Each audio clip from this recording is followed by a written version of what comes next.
Hola a las personas que nos están escuchando. El día de hoy vamos a compartir un tema relacionado con filosofía de la educación, y revisar dos conceptos muy importantes, paideia y Bildung. Me voy a permitir apoyarme en la siguiente presentación para que hagamos una revisión de estos conceptos. Bien, ahí vamos. Y un segundo más. Ahí está. Bien, la paideia y la Bildung. Comenzamos por este concepto de paideia. En realidad es un concepto difícil de definir, no es una cosa particular, no es una sola actividad que constituye la paideia. En realidad llamamos paideia a un conjunto de procesos, de relaciones y de prácticas que se remontan a la Grecia de los siglos 7 al siglo 4 antes de Cristo. Como ustedes pueden leer en la presentación, son el conjunto de principios, convicciones y valores que son compartidos por ciertos ciudadanos, en particular ciudadanos atenienses, que son quienes van a desarrollar mucho más estas ideas de la paideia. Y se trataba de un conjunto de valores compartidos, como una cultura que van a distinguir al hombre griego. Y esto es bien importante porque entre los griegos ustedes recordarán que es una ciudad, una sociedad en la que está organizada alrededor de la ciudad, pero donde la participación de los hombres se da en los espacios públicos, como el ágora, y tiene que ver con la discusión de las ideas y con los diálogos y con la estructura política de la ciudad. Entonces, se trata de una cultura, de la manera en cómo los griegos van a pensar que debe su sociedad ser estructurada, formada y organizada. Distinguimos, para algunos autores son dos tipos de paideias, para otros son tres o más. No hay una sola paideia, eso es seguro, dependiendo del que ustedes consulten. Y hay autores como Rojas, que es el que ustedes estarían ubicando en las referencias, que hablan de una paideia heroica, donde está la figura del hombre fuerte, que sintetiza los valores espartanos de la fuerza, la guerra, la milicia y la fuerza que se requiere para ponerse al servicio de la sociedad, ¿no? Eso sería por un primer momento. Para otros autores hay tres características básicas que serían a la paideia socrática, perdón, aristocrática basada en Sócrates, Platón y Aristóteles. La paideia con Sócrates, la paideia socrática, va a tomar como eje central a la virtud y se va a hablar del arete, del bien y de cómo el bien es la máxima que tiene que perseguir el hombre griego. Es decir, desde niños tendríamos, bueno, los niños varones tendrían que tener o recibir una formación, una orientación, una enseñanza orientada a desarrollar el bien, el cuidado del alma, por extensión el cuidado del cuerpo y hacer un servicio a su sociedad, pero todo gira alrededor de la idea de bien. Con Platón, en cambio, en esta paideia platónica, nosotros vamos a mirar que el concepto de hombre se va a orientar más hacia la polis, hacia la organización social. Recuerden que Platón escribe los libros fundamentales que son la República y las leyes, en donde él va a plasmar cómo concibe que debe organizarse la sociedad de su tiempo y cuáles son las funciones de los hombres, y también ya Platón considera las funciones de las mujeres. Aquí Platón va a ser muy importante porque tanto en la República como en las leyes ya podemos ver algunos rasgos de cómo debe ser la educación del hombre griego, pero acuérdense que paideia no significa literalmente educación, es mucho más cercana a cultura. Entonces, cuando está Platón pensando en cómo debe formarse al hombre griego, pues está considerando los ideales de su sociedad, las prácticas culturales, las prácticas lingüísticas, cómo debe comportarse en el espacio público, ¿no? Y cuáles son las leyes que deben de seguir. Y tenemos también la paideia aristotélica. Con Aristóteles sí hay un cambio muy importante porque Aristóteles es quien, acuérdense, él va a decir que el hombre es un zoón político, un animal político. Esto es un principio básico que rige toda la organización de la paideia aristotélica porque Platón va a estar en contra de la democracia, pero Aristóteles no. Aristóteles va a estar a favor de la democracia. Y esto es muy importante porque Aristóteles distingue diferentes formas de gobierno, la tiranía basada en la aristocracia y en el poder abusivo, va a identificar la monarquía, la buena monarquía, a partir de los reyes que se comprometen con su polis, y va a identificar también a la democracia como una forma de gobierno donde los hombres participan en el espacio público para la toma de decisiones. Y esto es muy importante porque ya hay un conjunto de valores donde para Aristóteles cabe la posibilidad de que la democracia sea una forma de gobierno que permita al hombre desarrollarse de mejor manera, ¿no? Mejor manera en el sentido de que el hombre griego siga los valores de su tiempo. Entonces ya con Aristóteles esos valores son valores relacionados con la estructura política de su ciudad, la estructura económica, y sobre todo lo que le interesa, perdón, a Aristóteles es la participación de los hombres en los gobiernos, las formas específicas de gobierno. Eso va a ser muy importante. Y una gran diferencia va a ser con la paideia retórica. La paideia retórica es previa a Sócrates. Se habla de los sofistas. Aquí la ponemos por separado porque es importante que ustedes observen cómo con los sofistas las discusiones estaban orientadas también a la formación política. Igual que Platón, igual que Aristóteles, están interesados en los hombres que van a participar en las decisiones y en las formas de gobierno. Eso es muy, muy importante, pero también debemos recordar que con la retórica, esa forma de gobierno está pautada por las formas en las que los gobernantes pueden elaborar discursos que van a dar sentido o que van a tener un tema político en el que el sofista va a discutir ciertos temas, pero sin comprometerse.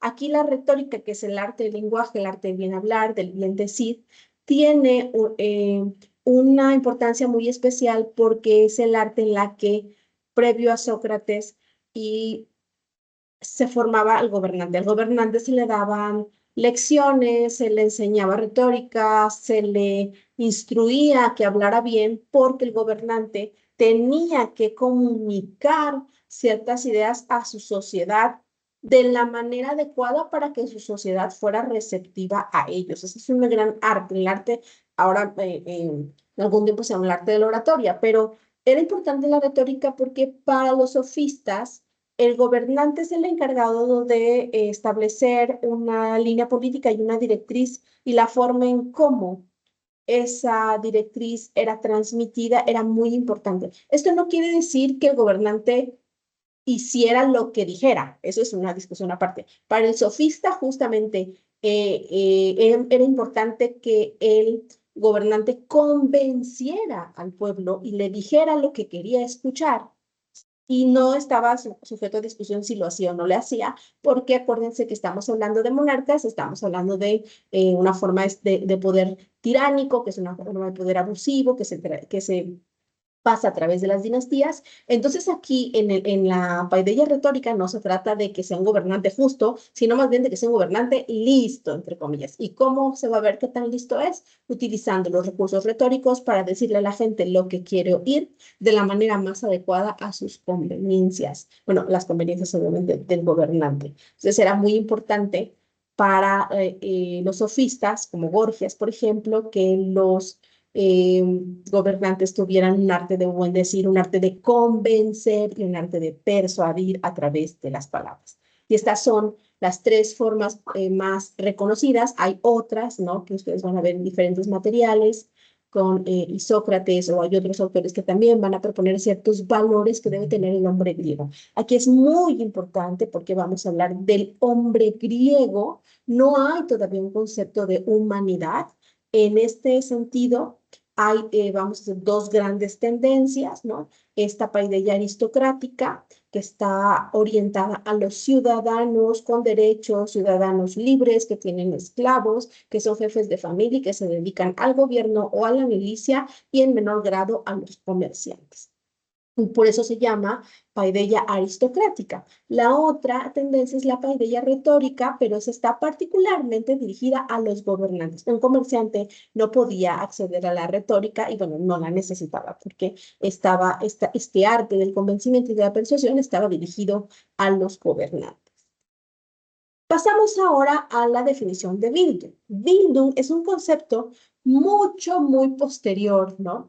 ¿Y por qué es importante ubicarlo históricamente? Porque con los griegos nosotros todavía no vamos a hablar de humanos, vamos a hablar de ser hombre. Entonces va a ser un zoon político, un animal político. Eso es un hombre. Aquí hay un cierto concepto de animalidad. Y justamente la idea de Bildung va a recoger la idea de cultura, es muy similar en ese sentido, es un tanto similar a Paideia, pero con la Bildung, particularmente la Bildung alemana, ya los hombres ya no somos animales. Aquí se trata de formar el carácter, de perfeccionar las facultades, entiéndase las intelectuales, entiéndase las físicas, ¿no? Y también las morales.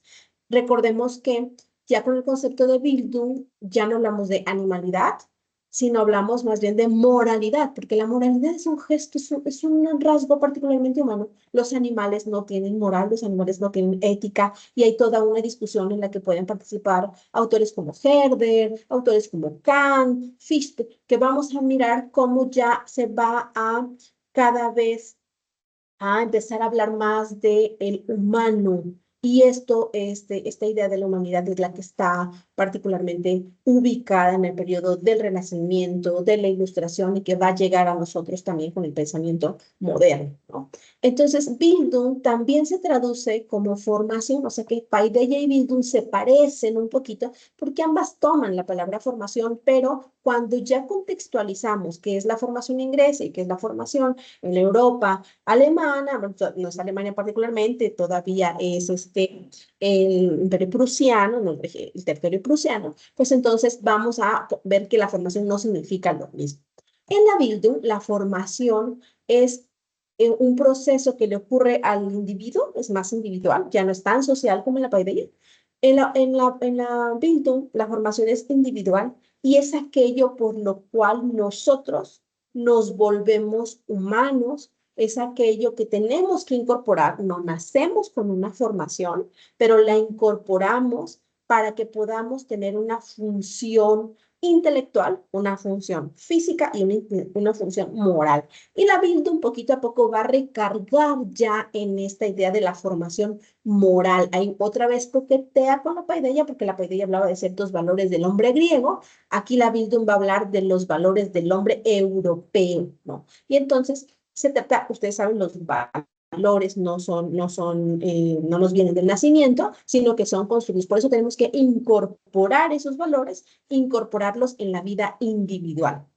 Dice Gadamer que la formación es un concepto histórico porque nosotros tenemos que ver qué es eso que hace hombres a los hombres y cuáles son estos conocimientos humanos, decimos ahora, antes decíamos de las ciencias del espíritu, porque hablábamos de una especie de Vollgeist, donde había una idea de cómo tendría que funcionar la sociedad y esa idea no estaba totalmente escrita, esa idea no era objetiva, como lo diríamos en la ciencia moderna, ¿no? ¿Qué recupera Bildung? Bildung, como les decía anteriormente, va a recuperar algunas ideas de la paideia griega, por supuesto, los valores, la cultura, esta idea de ser un ciudadano de bien, esta idea de servir a tu sociedad, esta idea de ser gobernante, pero estamos hablando de un hombre. Y luego va a recuperar la idea de humanitas romana, que después va a pasar a nuestro tiempo como las humanidades, y en particular este desarrollo del conocimiento físico, del conocimiento intelectual, del conocimiento moral, y lo que ya nosotros vamos a estar más familiarizados con el concepto de humanidad en el Renacimiento, el ser humano. Y entonces, aunque vamos a ver más adelante algunas ideas, la Bildung está vinculada con lo que posteriormente se va a conocer como el humanismo, ¿no? Y aunque el humanismo tiene una acotación europea en su base, en sus inicios, ¿no? También en México nosotros vamos a desarrollar algunas vertientes del humanismo que ya no serán renacentistas, que tendrán, sí, alguna inspiración en el Renacimiento, pero que tienen ya en nuestro contexto, en nuestra forma de educarnos, en nuestro por decirlo así, en México y en nuestra región, pues ya no son totalmente los valores de la humanitas romana,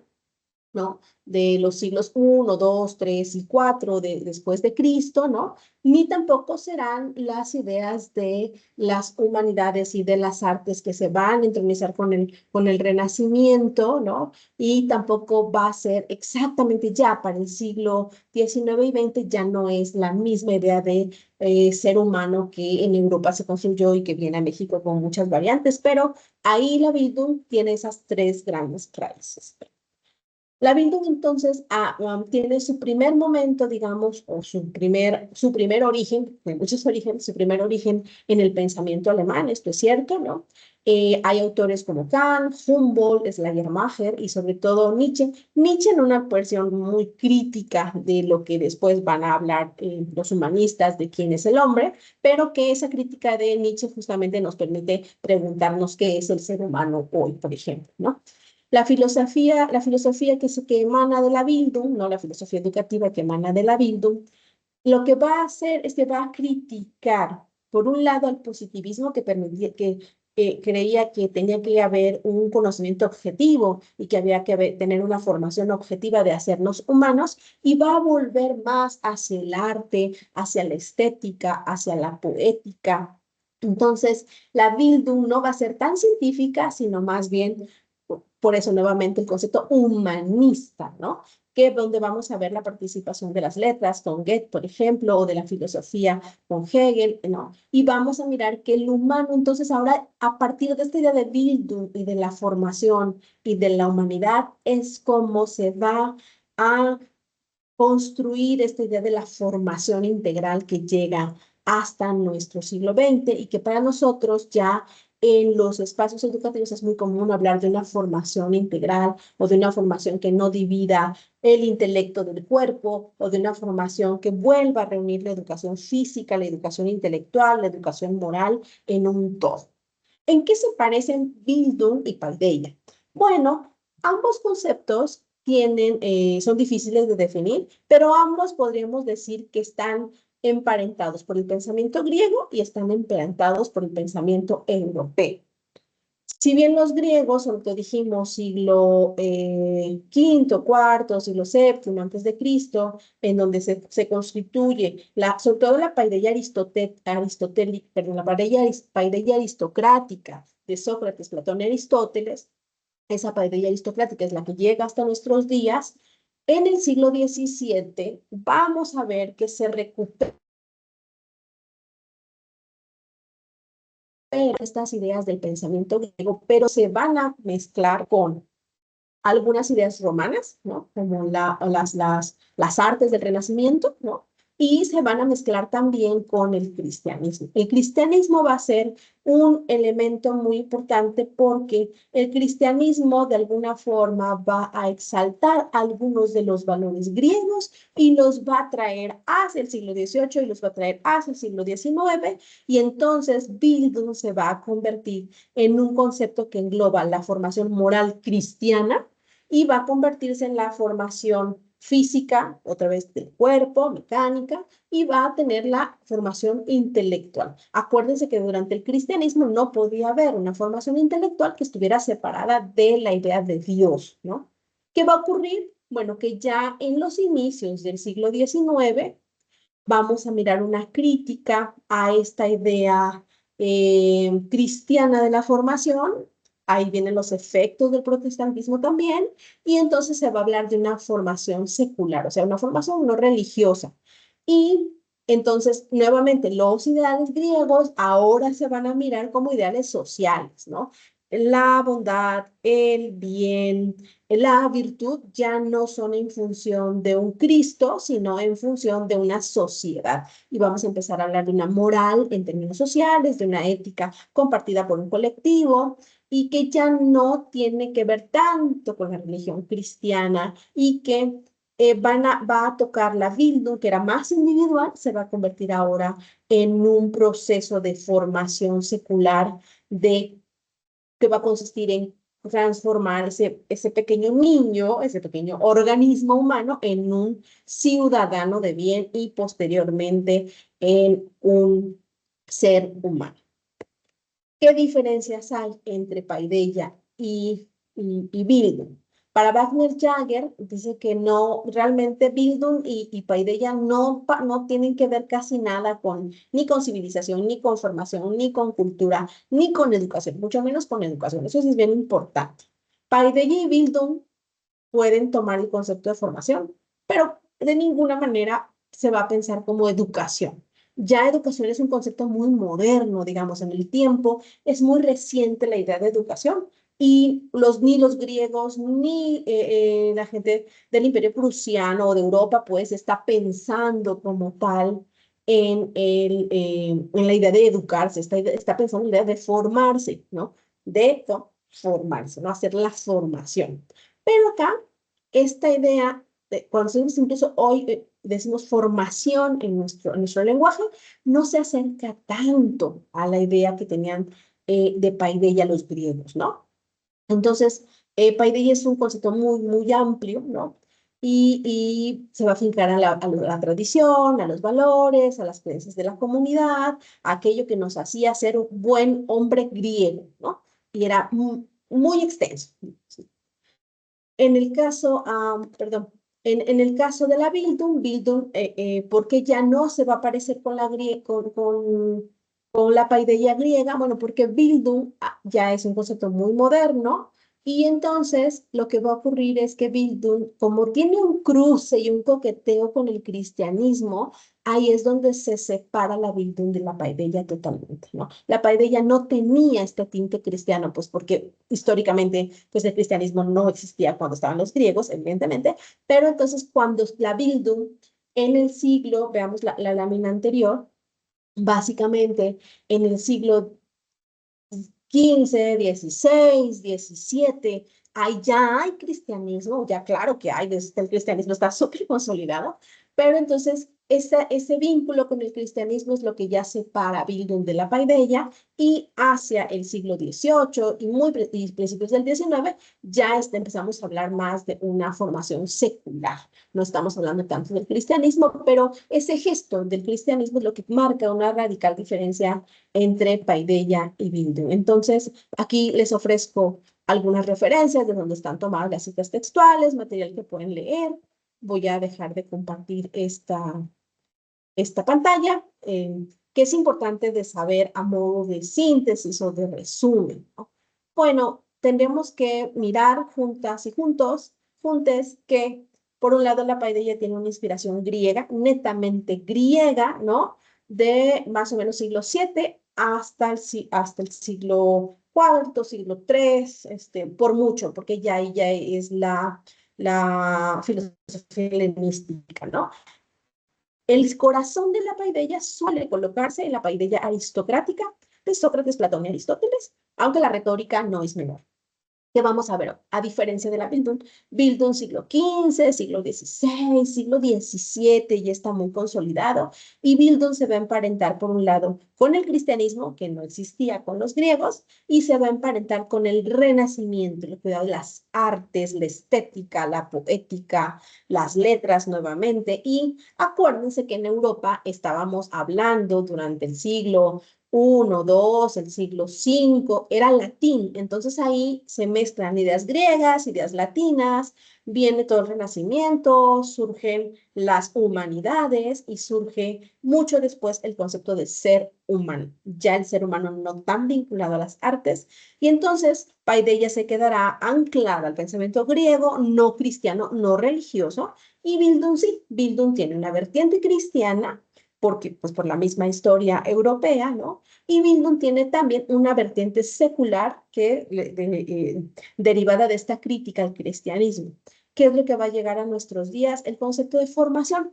La palabra formación es la que va a tener una pequeña patita en la paideia para recuperar esta idea de los valores que hacen que un hombre griego sea un buen ciudadano, y una patita tiene la palabra formación en la humanidad. Es esta idea de dejar de ser animales, ir abandonando nuestra humanidad o nuestra animalidad e ir avanzando hacia la humanidad o hacia el ser humano a partir de la o el perfeccionamiento de nuestras capacidades, o a partir de la formación intelectual, la formación física, la formación moral, como uno solo. Entonces, después del concepto de Bildung ya vendrá la idea de ser humano, vendrá la idea de formación integral y lo más importante, no confundir formación con educación. Educación ya es un concepto utilizado modernamente. Tiene sus raíces en Educere y en Educare, que ya las veremos después, pero